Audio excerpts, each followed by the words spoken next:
ડાભી ભોજાભાઈ ઉજમાભાઈ ગામ લાખિયાથી મુખીનો છોકરો બોલું છું। અમારા લાખિયા ગામમાંથી આખા પોશીના તાલુકામાં આ ગામડામાં પાણી પહોંચે છે। લાખિયા પોતે ગામ તરસે મરે છે।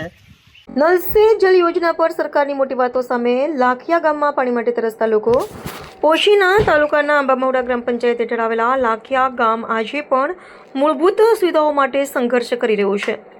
ખાસ કરીને પીવાના પાણી જેવી જીવન જરૂરી સુવિધા માટે ગામના લોકો હાલ ભારે મુશ્કેલીમાં મુકાયા છે। એક તરફ સરકાર નલ સે જલ યોજના અંગે મોટી વાતો કરે છે અને દાવો કરે છે કે દરેક ઘરે શુદ્ધ પાણી પહોંચાડવામાં આવી રહ્યું છે, પરંતુ બીજી તરફ લાખિયા ગામના લોકો હજુ પણ પાણી માટે તરસી રહ્યા છે। આ સરકારના દાવો અને જમીન હકીકત વચ્ચેનો મોટો વિરોધાભાસ છે। વિડંબના એ છે કે પાણી લાખિયા ગામના વિસ્તારમાંથી પસાર થઈને આખા પોશીના તાલુકાને આપવામાં આવે છે। એ જ ગામના લોકોને પોતાને પાણી મળતું નથી। આ પરિસ્થિતિ માત્ર બેદરકારી નહીં પરંતુ સ્પષ્ટ અન્યાય દર્શાવે છે। હાલમાં ગામના લોકો પાસે પીવા માટે પાણી નથી તો પશુઓ માટેની વ્યવસ્થા તો ખૂબ જ ગંભીર બની ગઈ છે। જો તાત્કાલિક ઉકેલ નહીં આવે તો પરિસ્થિતિ વિકટ બની શકે છે। આથી સરકાર અને સંબંધિત તંત્રને ચેતવણી સાથે જણાવવામાં આવે છે કે લાખિયા ગામમાં તાત્કાલિક પાણીની સુવિધા શરૂ કરવામાં આવે, નહીં તો ગામના લોકો રસ્તા પર ઉતરી આંદોલન કરવા મજબૂર બનશે, જેના માટે સંપૂર્ણ જવાબદારી તંત્રની રહેશે। અહેવાલ દિનેશ ગમાર, પોશીના। બોલજો જય આદિવાસી, જય જોહાર, જય આદિવાસી। હું વિપુલ ડાભી, પોશીના તાલુકો જાગૃતિ યુવા।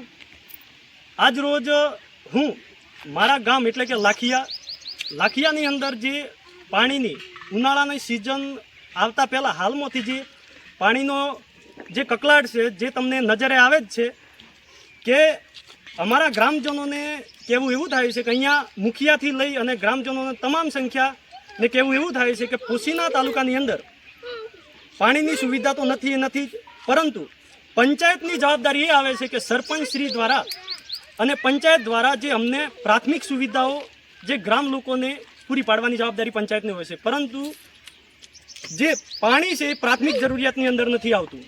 શિક્ષણ, આરોગ્ય જેવી બાબતો જે પ્રાથમિક સુવિધાની અંદર આવે છે, પરંતુ પાણી એ માણસ અને પ્રાણી સૃષ્ટિ માટે જીવન જરૂરિયાત છે। તેના વગર સજીવ સૃષ્ટિ એ નાશ પામે છે અને તેના વગર પાણી વગર સજીવ સૃષ્ટિ શક્ય જ નથી જીવવું એમ। તો ગ્રામ લોકોનું કહેવું એ છે કે જે પાણીનો કકળાટ હાલમાંથી જે તમને જોવા મળે છે તો એના વિશે યોગ્ય પગલાં લો।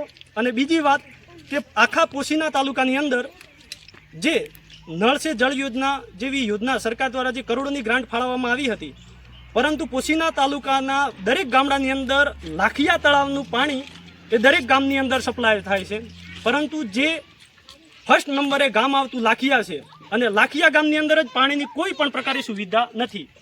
લોકોને પીવા માટે રાત્રે 2 વાગે જાગવું પડે છે અને ઢોરને પીવડાવવા માટે પણ એમને 1-1.5 કિલોમીટર જવું પડે છે, તળાવે લઈને જવા પડે છે। જે તળાવેથી આખા પોશીના તાલુકાને પાણી પહોંચે છે એ તળાવે બધા ઢોર અને બધા છોકરાઓ નવડાવવા, પીવડાવવા, કપડાં ધોવા માટે બધાને તળાવે જવું પડે છે। તો સરકારશ્રીને હું એ જ કહેવા માગું છું કે આ ગ્રામ લોકો દ્વારા જે એક વિડીયો અને ન્યૂઝ મારફતે અમે એક આજીજી કરીએ છીએ કે આના વિશે તાત્કાલિક નિર્ણય લે।